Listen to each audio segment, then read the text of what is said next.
is creative head, which means we are doing this program in cooperation with my colleague, Professor Dmitriev, who is the scientific head. He's a professor and he's a very educated person. I'm more on the practical side of things. I work in news production for many years, and I've been involved in media, well, you wouldn't believe it, but it's almost half a century. And over my almost half a century of dealing with the media, and particularly with news media, the transformation has been enormous. But it has never been as striking and as mind-boggling as it has been in the past 10 or so years. Obviously, our program is called International News Production, and large part of what we're teaching, of what our guests and our lecturers are teaching, is about producing news production. That's something that you normally associate with the profession of a journalist, which is not the case, necessarily the case anymore, because of course we all live in the epoch, in the era of social networks, when it's sometimes very difficult to separate between a journalist and non-journalist. A non-journalist can be a news producer, can be a strong, sometimes very good, very valuable source of news. So these are the people who also feel they are news producers and they can benefit from this program. But there's one more important thing about this.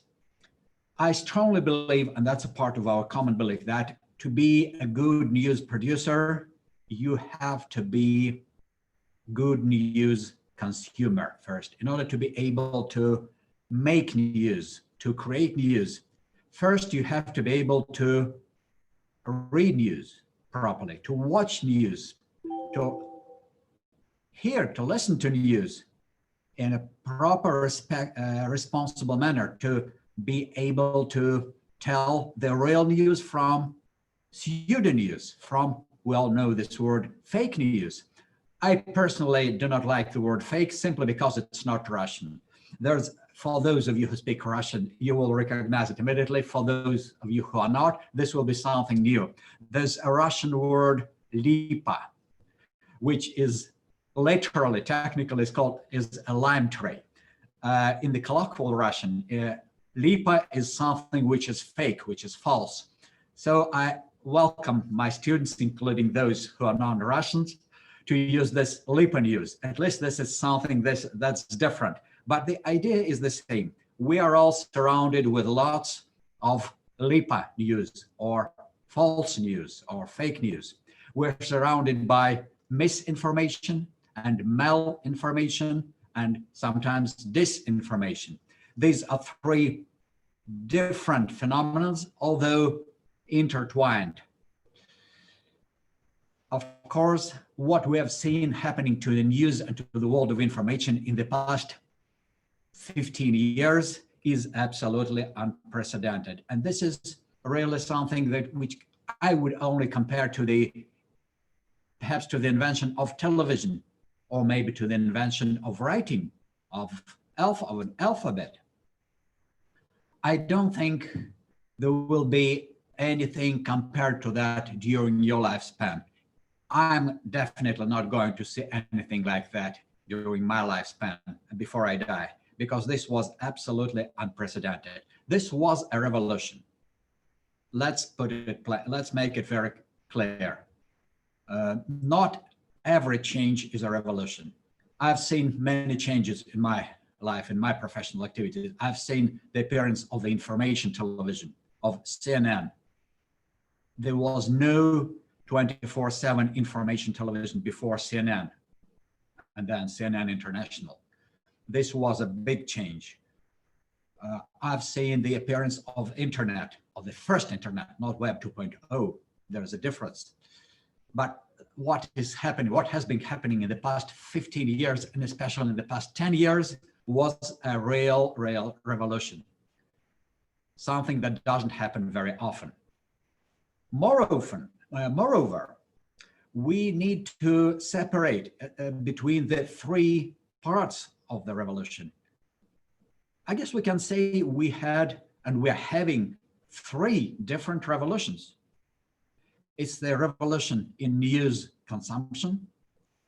It's a revolution in news distribution. And obviously it's a revolution in news production. Again, all three are interconnected, all three are intertwined, but these are three different areas. And in each one, we have to study exactly and to learn exactly what is happening, what has changed, and how do we react as consumers or as news producers. Let me elaborate a little bit about on the Web 2.0, because this is something that's very often misunderstood. When you ask someone what is the Web 2.0, people would normally say, oh, it's internet. Well, not exactly. Let me put it differently. Let me put it in a different way. How old is Web 2.0? Somebody may suggest something in the chat. So how old is Web 2.0? When did the Web 2.0 appear? It did not exist forever, obviously. Someone had to invent it. Something which we take for granted. Web 2.0 is an inseparable part, an inalienable part of our lives. We wake up with the opportunities given by Web 2.0, and we go to bed with the same mobile phone or communicator or web laptop or any other device. So normally, this is the question I've been asking and keep asking very different people and from very different countries, mostly young. And young people normally believe Web 2.0 existed for maybe 20 years, 30 years, 50 years, which of course is wrong. The first time that the very term has ever been publicly used was in 2005, used by Tim O'Reilly. So Web 2.0 is only around for less than 15 years. And what's the key difference between Web 2.0 and Internet 1? The first web. Of course, the Web 2.0 is different because it's users web. The first internet was not users web. You had, as a user, you had very little opportunity, very few tools to use the web. And also, most important, it has semantic web built into it. Why is it so important? Because it made so many things possible. Before the semantic web being a part of the internet, before we had the Web 2.0, we could not do many things that are so natural, so matter of fact today. We didn't have social networks, we didn't have messengers, we didn't have YouTube, and obviously we didn't have the contextual search. And this is exactly the reason why it was designed, why it was invented. Because the first internet, the first version of internet was not very useful, was not very practical in terms of making profit. Internet was a great invention, was a great thing. Again, a great event in the history of mankind. But in terms of making money, it was not very practical. And nothing or almost nothing ever exists for long in the history of humanity if it doesn't make any money to somebody. If any of you have ever seen that old Hollywood movie, Jerry Maguire, about a sports agent, it's not a great movie, but I remember there's a great phrase which is being repeated by one of the heroes: show me the money. And this is the great phrase for any journalist. Sometimes there's the old saying is being repeated. When you research the story, when you investigate the story, one of the key things you should keep in mind is follow the money, because it always helps you to find who benefited, who got the profit from something that happens, and this is important. So in the history of Web 2.0, the question of money was very, very important. The Web 2.0 was invented, was designed because internet could not or was not bringing money to people.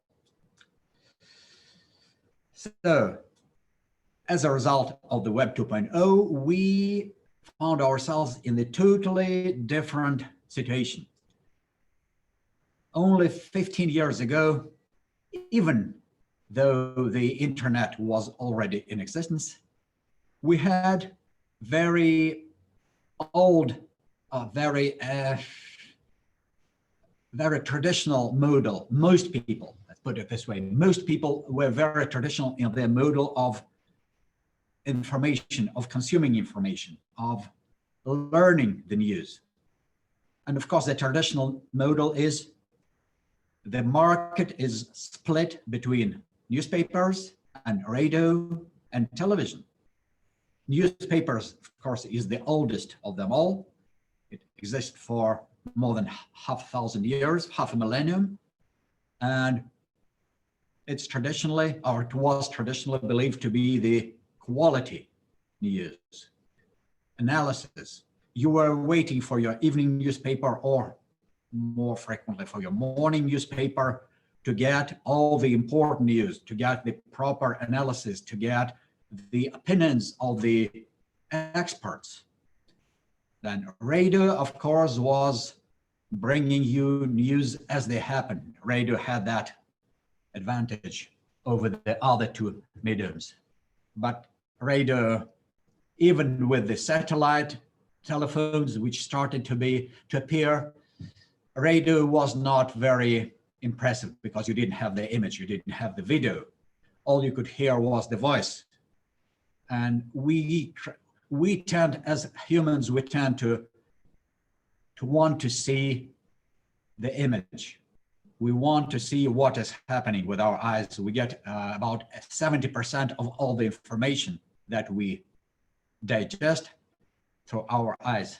So radio was a good way to get you news fast, but it was not very convincing, let's put it this way. And then, of course, television. Television always lost the race to radio because it was more expensive. It's more expensive to send your correspondent, your reporter, to an event with a camera where you need a satellite. Even after you have a satellite after the 90s, you need a cameraman, and you need a cameraman's assistant, and you need a reporter, and you need a dish, and you need a flyaway or drive-away. You need satellite connection. It's all very expensive and not very practical. But of course, as you get the picture.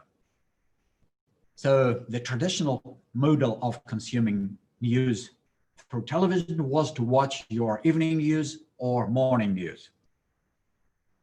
Yet there was a big progress when Ted Turner invented the around-the-clock television.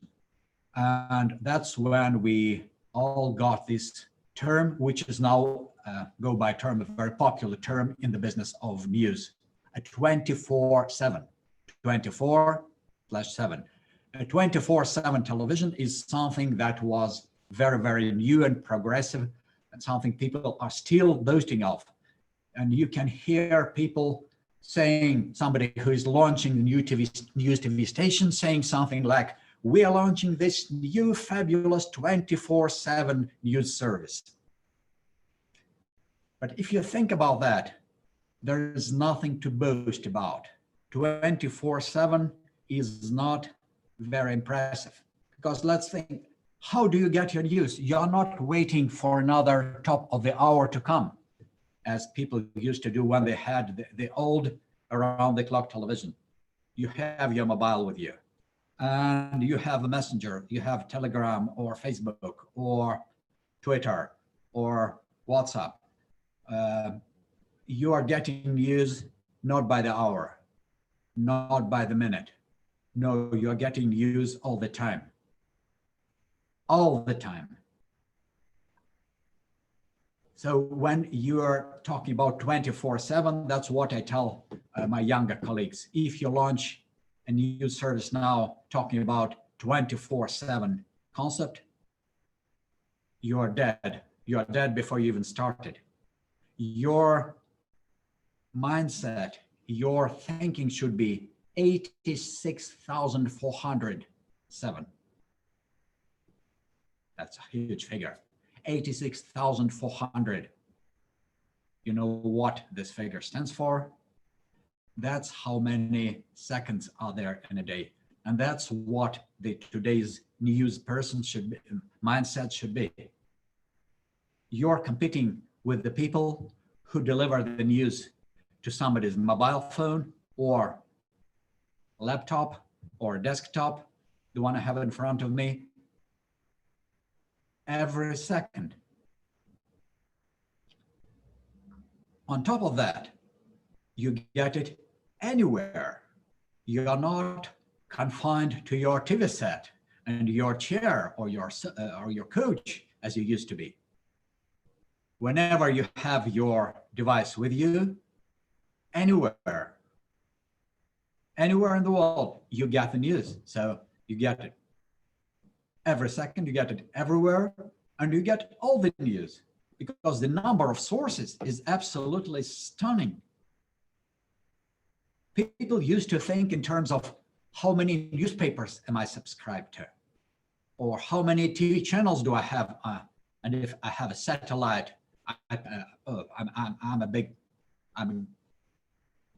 have a great choice of perhaps 5 news channels, and then a couple more that have news, and that was a lot.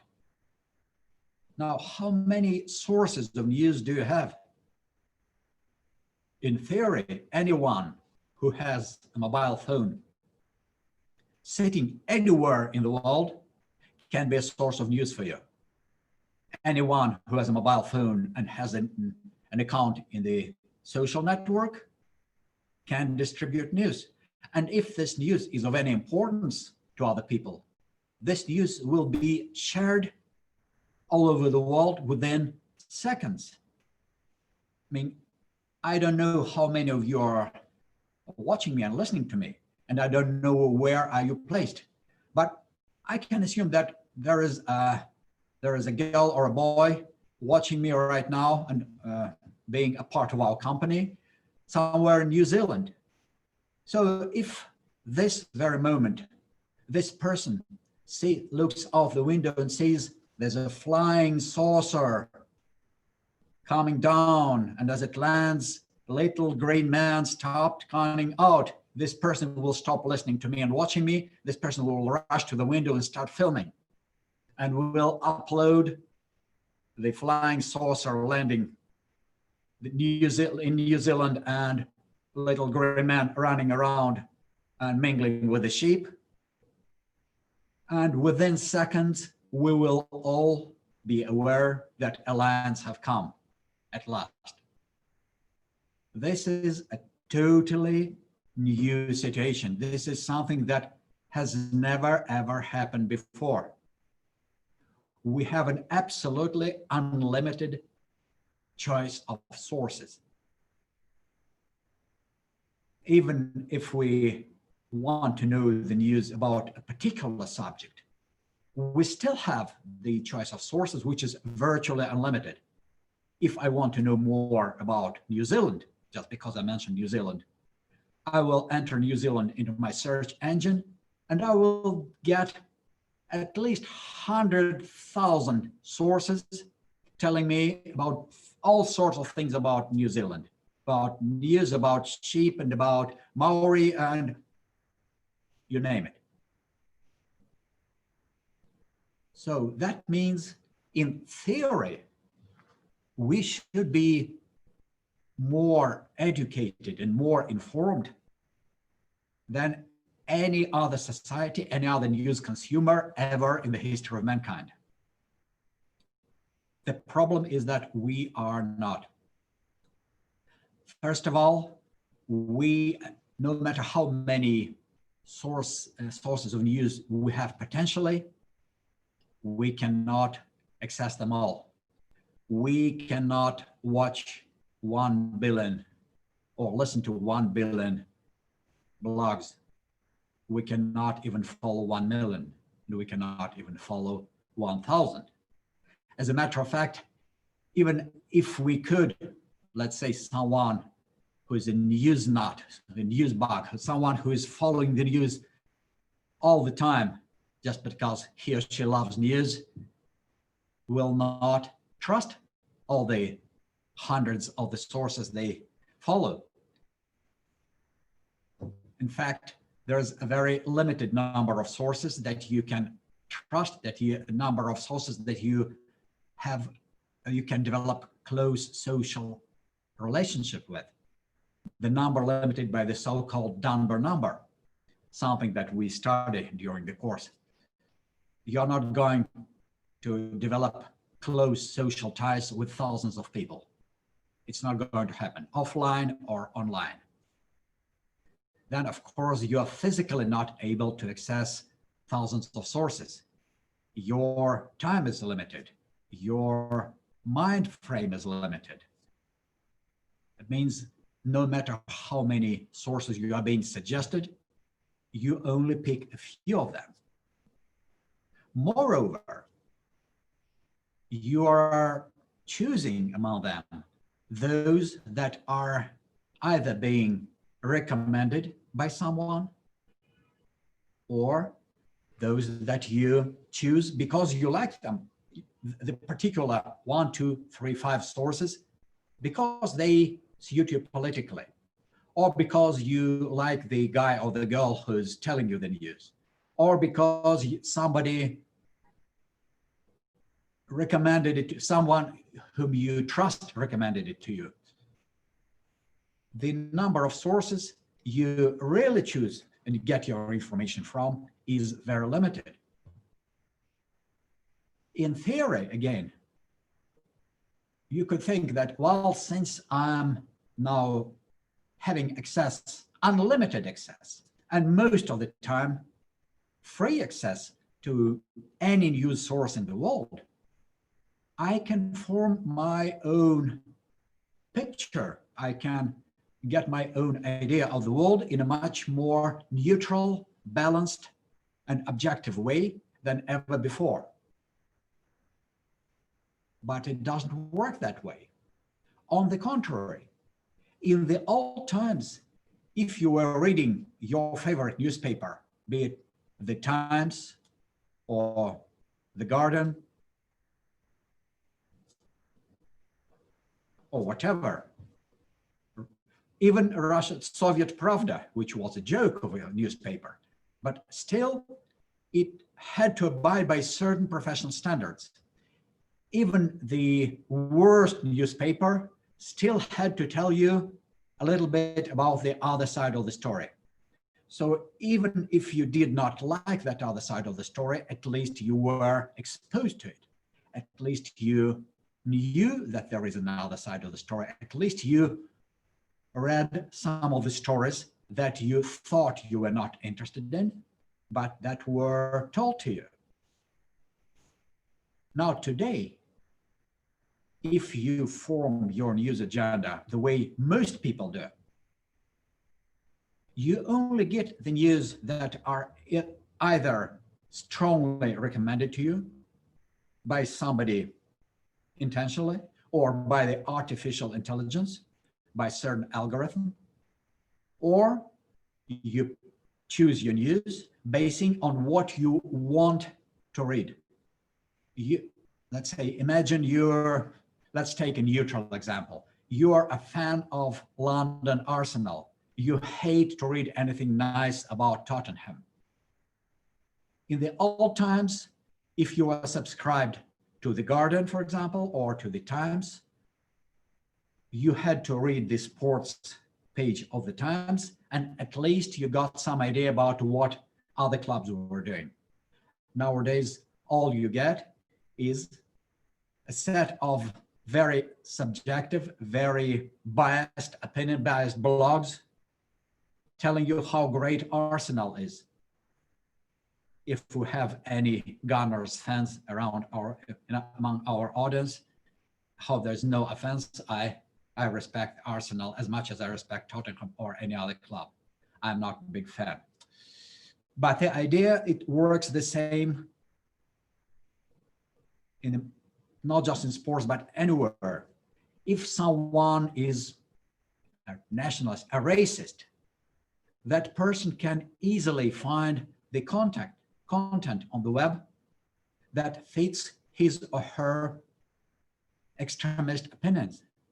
And this person will live in his or her bubble where there will be only the things, only the opinions and the news this person likes. Something that's known as echo chamber, or I call it the super comfort zone or indulgence zone, which brings us to a very strange situation when we got more news, but in fact we got less news. That sounds Orwellian. More news means less news. And this is a fact. That's what has happened to us. And of course, if we want to find the way out of that, so how do we get more balanced coverage? The old answer to that was find a good, reliable source, find a good newspaper, find a good TV channel that will tell you all the news and tell all the news in a proper, balanced, impartial manner. And I maintain this is not possible. This is undoable. First of all, we see a lot of concentration. We see a lot of monopoly or oligopoly forming in the world of media. Even as you try to compare different opinions, you always think, okay, they're being owned, these news outlets are being owned by different people. So they probably, each one probably represents their own agenda.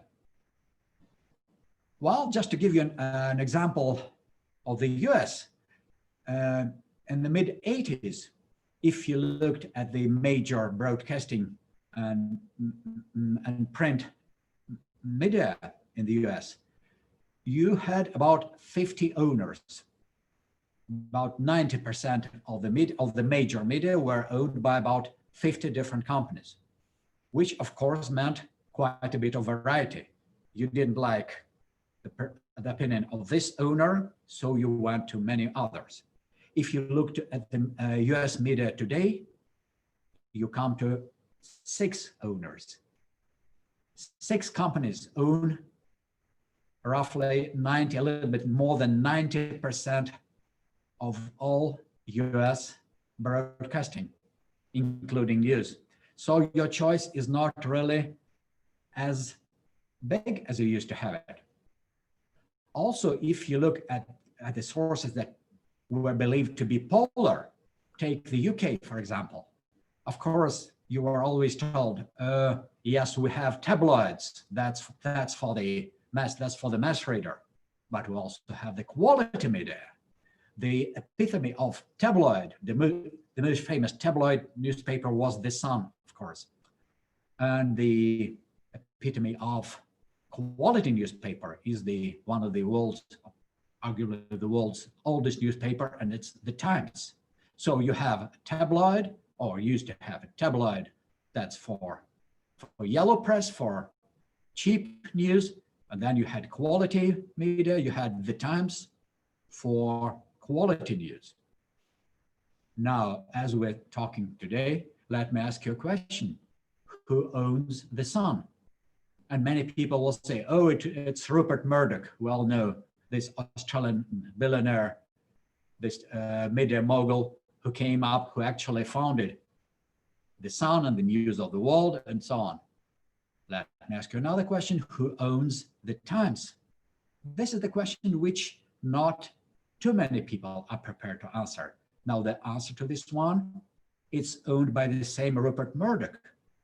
So all of a sudden you find out that what was supposed to be representing two very different opinions, at the very least, they represent the interests of one owner. And you cannot ignore the owner because he's the person who controls it with the money. Show me the money. This old phrase is true again and again, and proves to be true again and again. Now, of course, you can say, well, the social networks, they are not responsible for what they're telling you. So if I'm a responsible consumer, I can get 3 or 4 newspapers or a couple, 2 or 3, maybe 4 different news channels and compare them and get my own opinion. Or maybe I can find one which would be very good, which will tell me all the news and in totally neutral and impartial manner. Now, let me tell you very frankly, this is impossible. And I absolutely stand by my word. Moreover, I'll tell you, if somebody will ever tell you, oh, I'm an editor-in-chief of this channel or this newspaper or this radio station, and we cover all the news, no matter where it happens, and we do it in a totally neutral and impartial manner, whoever tells this to you is not telling you the truth. Oh, let me be very straightforward. This person would be lying to you, because this is impossible. There is no one single source of news that's totally impartial, totally neutral, and covers all the news. For a very simple reason, it cannot be done physically. Just look at that. In any news bulletin, you only have one first news. Of course, your first news, as people who used to work in the media, or even people who like media as readers or TV viewers, they'll know that whatever is #1 news in the news bulletin is what is supposed to be most important news. How many first news can you have? That's clearly you can only have one. Now, who is going to determine? How do you determine what is going to be #1 news? Well, first of all, if a channel is coming from Japan, for example, chances are if something important happens in Japan, it will be #1 news for NHK World.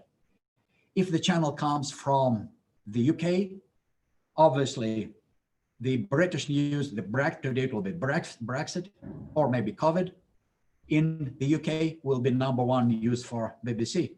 If it comes from Russia, for RT, it will be the Russian news.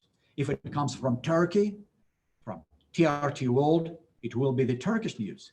If it comes from China, in CGTN, it will be Chinese news. That's clear, and there you cannot beat that. That's a matter of fact. Then what weighs more for different media? Of course, again, what happens in the respective country weighs more. Even as we talk about something as important as human lives, are all human lives equally important? Our natural instinct is to say, yes, of course they are equally important. Human life is a human life, is a human life. Well, not really, not really. Because if you watch, let's say, a French France 24, for example, or TF1, you will find out that the death of this one teacher whose cut was thrown by a Muslim extremist is the #1 news, has been the #1 news for weeks. With all due respect, over these weeks, France 24 did not report deaths of dozens of people in Tigray, in Ethiopia, as being equally important, although France 24 reported the news from Africa, I have to give that to them. If you watch CNN, for example, you probably will not find very much about the deaths of people in Nigeria. And there was a very tragic incident in school yesterday. And probably very few of you, if any of you, have ever heard about that. And that's not because you do not follow news. Probably since you are participating in this webinar today, you are interested about the news, but you were not told this news by your news source. You didn't learn it from your news source. And it's not because you have bad news sources. It's because your news source was not 100% neutral, because that's impossible. So the important thing is that today, with the coming of the totally new information reality, with this information revolution, there is no one single source that will give you full and reliable news. The responsibility lies with you, with us as news consumers. And let's face it, for most people, it's not important. Most people like to be comfortable, to feel comfortable. They don't want sitting somewhere in Belgium. They do not care too much about what happens in Africa.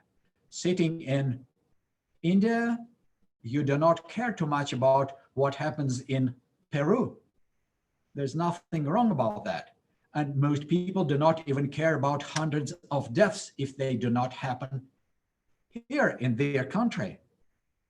And there's even a formula by Van Ginneken, which we study in our classes, about how do you compare the value of lives somewhere far from you from the value of lives in the capital of your own country. To make things worse, we are getting more and more news that's being censored. And I mean, that's really censored. It's important to separate censorship from influencing somebody's perception. No, censorship is something very specific when the news is being controlled before it's being broadcast and delivered to you. It's one thing when you get the news and then you are being influenced to say, no, don't believe it, that's wrong. It's another thing when you just do not get the news because it's being stopped before reaching you. Social networks do both. And they do it in a very straightforward and flagrant manner. They try to influence you strongly in using all sorts of tools in the textbook, and they also start to stop you from learning certain news. How do they try to influence you? Well, first of all, of course, they try to prioritize things. Times are gone when you were producing the most popular news and it was on top of the rating, let's say in Facebook or in Twitter. No. Google is influencing, is pessimizing the news from the sources they do not like. Facebook is trying to suppress the news from the sources they do not like. They all do that. Another way is to slap a stamp saying this is state-controlled or unreliable. So they involve, in order to control your perception, they're using the so-called fact-checking. And of course, your natural instinct should be to ask, wait a second, who is verifying that? It's supposed to be my choice. It's not supposed to be somebody's choice. What I do believe, I want to dig into the question. I may not believe the news, but I want to get the news. What the social networks are doing now, they just stop the accounts or they totally block the news that they do not like. And of course, the pretext is always very plausible. They always say, no, we want to protect you from the fake news, or we want to protect you from the harmful news, from the harmful content. And of course, you ask, who's making the choice? Oh, it's the people who are making the choice. When Facebook started, when it was in its initial stages, they had about 50 people who were working as moderators. What they have now is about 15,000. And that's just the moderators. And of course, they are all subjective. They all make the choices based on their own beliefs, on their own experience or inexperience. And that's how we get the same news, pretty much the same news, from dozens and dozens of sources. Again, we used to believe in what the schools of journalism told us. Check that you make sure you get the news from at least 2 sources, and make sure you check the source is authentic. No, you can't do that. You get some sort of the news and you check how many sources around this news, and you get 20. And you say, oh, then this must be the truth. What you do not realize is that they all come from one single source. Everything else is a shared news. So it's not news independently verified by 20 sources. It's one source news. And then as you ask, is there a source? What is the source for the news? Say, oh, it's a great source. It's the, let me give you an example. A lot of the news about Syria is coming with a quotation of the Syrian Observatory of Human Rights. And you read in a newspaper and you watch your TV and you listen to your radio station, and they're saying, this is what happens in Syria. According to the Syrian Observatory on Human Rights, this and this happened to so-and-so and such and such. Now, if you ask a question, if you make a bit of an investigation, what is the Syrian Observatory on Human Rights? How many people work for the Syrian Observatory on Human Rights? You'll be surprised. The answer is 1. It's one person who sits in the UK, who hasn't been in Syria for, I think, for decades now. But this person who claims he has his own network of informants, which none of us can verify, is now distributing the news that everybody else is quoting. And then you get your news believing that they are authentic, and they are not. So the question is, how do you get the other side of the story? It's not easy, but the short answer to this one is get alternative source of the news. Get alternative news. And of course, here we come to the question of what do you call alternative? Many people are discussing that. Many people are disputing there is even such thing. Or there are people who say, well, it's alternative only if it's crowdfunded or if it's from the grassroots.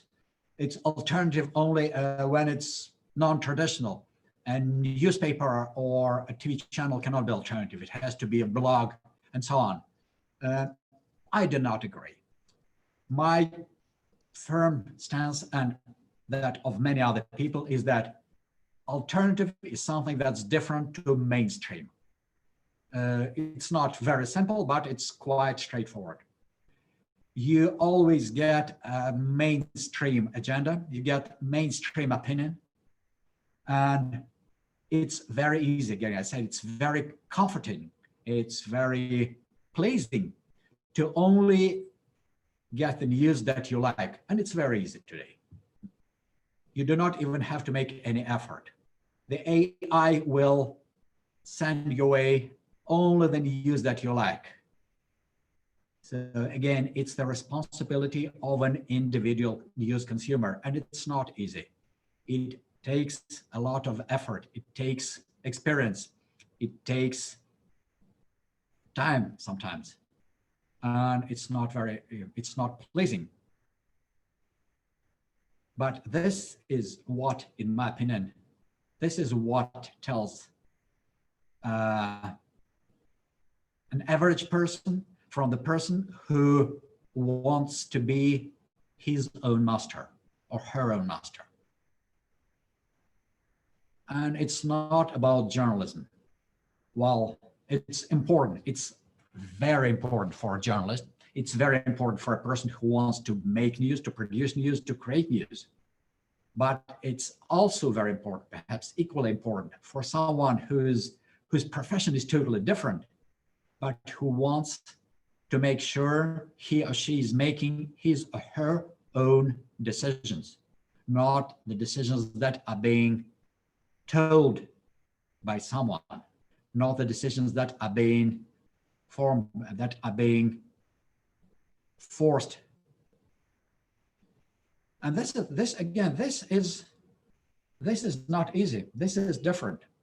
As you start making this journey, all of a sudden you realize you have been missing a lot of what's happening around the world. You never even asked this question. Let me ask you a question. I'm sure you all heard about Julian Assange. This was a big news. You all know who Julian Assange is. And I assume most of you only follow news through more or less mainstream sources. Which one, does any one of you know what's happening to Assange right now, these days? I mean, this is important. Julian Assange is the worldwide famous, renowned investigative journalist. He's the creator of WikiLeaks, which was a huge breakthrough. He has discovered so many things about all the many governments in the world. He told so many unpleasant things about American government and the Russian government and the UK government and French government.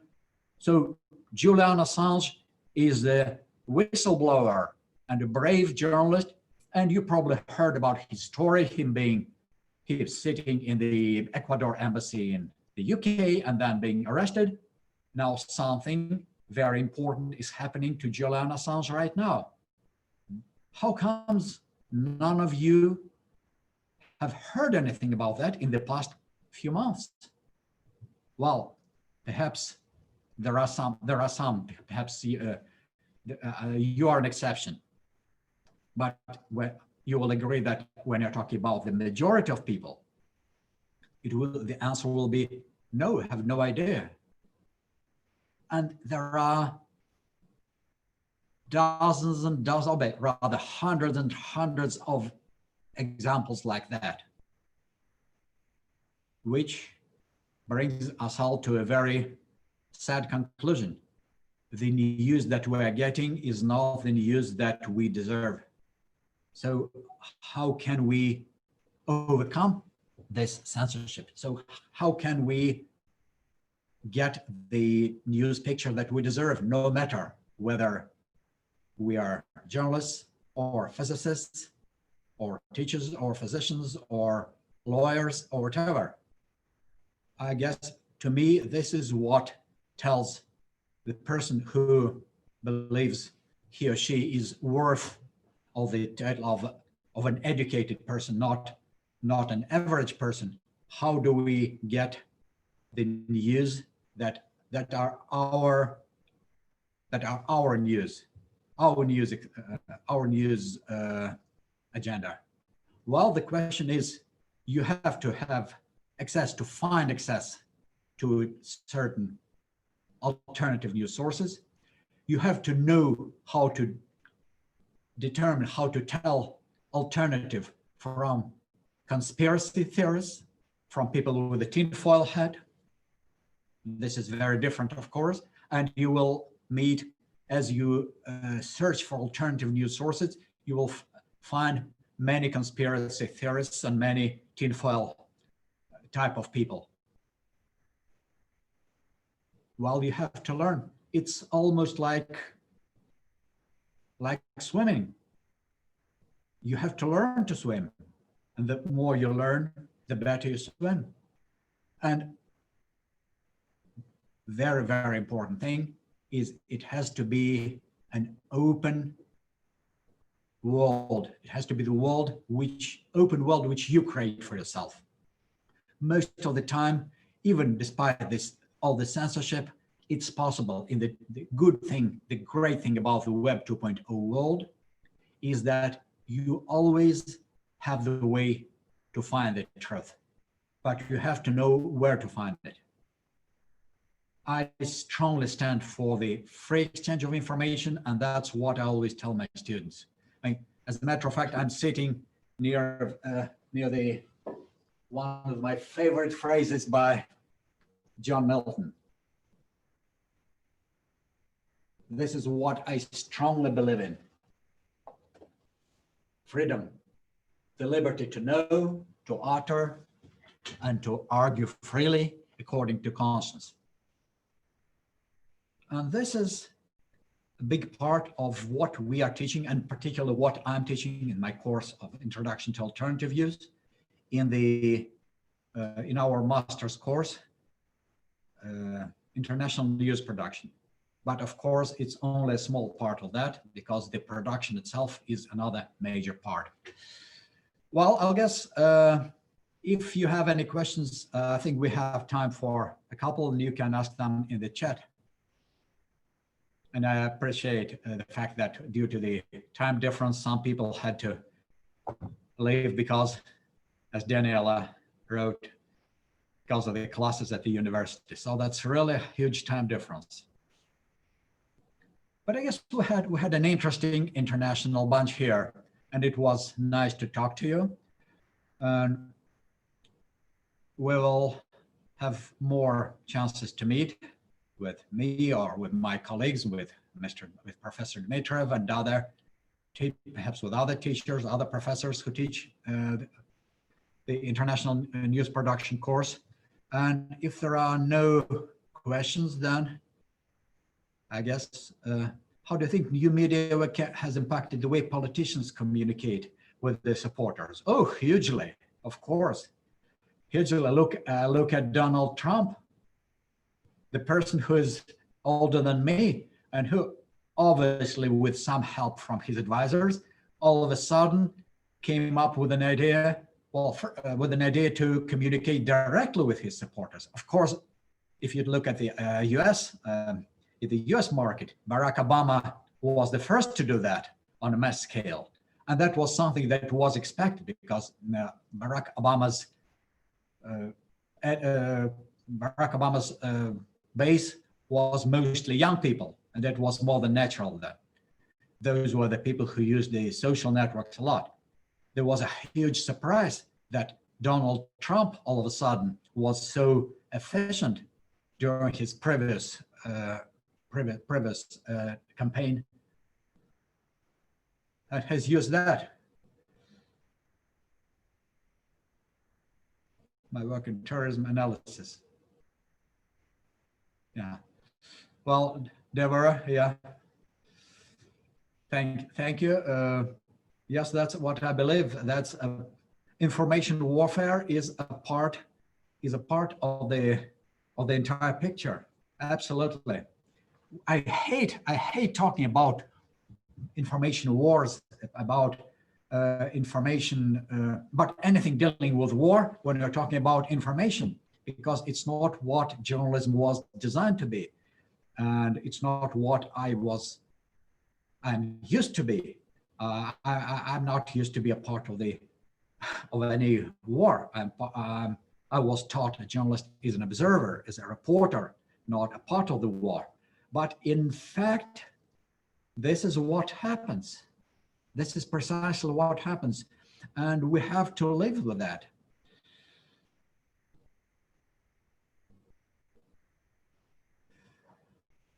And yes, again, Deborah, you are right. This is a part of this what's known as the Gottentodd ethics, again, something that we talk a lot on during our classes, or something that's more commonly called double standards. If it's propaganda coming from one side is the truth. The same thing coming from the other side is dirty propaganda. How do you counter that? How do you make the choice for yourself? Only by being independent only by making your own analysis and your own choices. There is no other way. There is no one source of information, no matter how much I like it and how much I trust it, that will give me the full picture and the objective picture. As a matter of part, a part of my favorites in the web, in my browser, are the sources, are the news outlets that I strongly disagree with. But I made it a habit, pretty much like I made a habit to do the push-ups, and it's not very pleasant.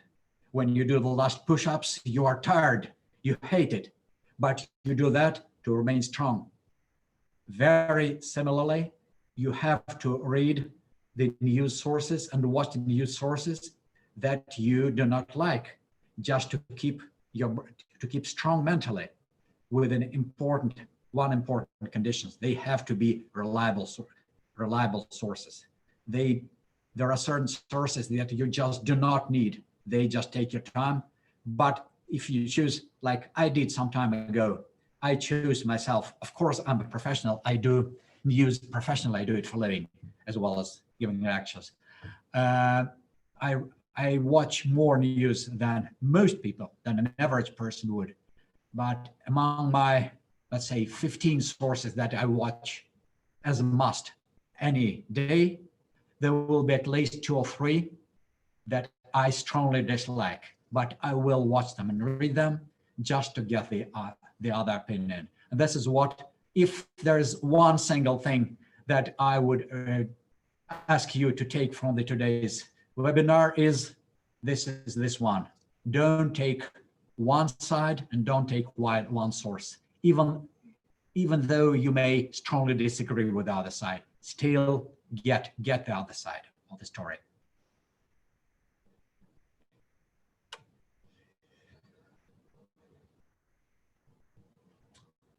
Well, I guess that was, I was planning to fit as much as I could within 1 hour, and I think we're at the end of it. And thank you, Veronique, thank you for organizing this. And there's a link where you can learn more about the program, and I hope we'll get another chance to meet. Thank you very much for your attention. It was really a pleasure to talk to you.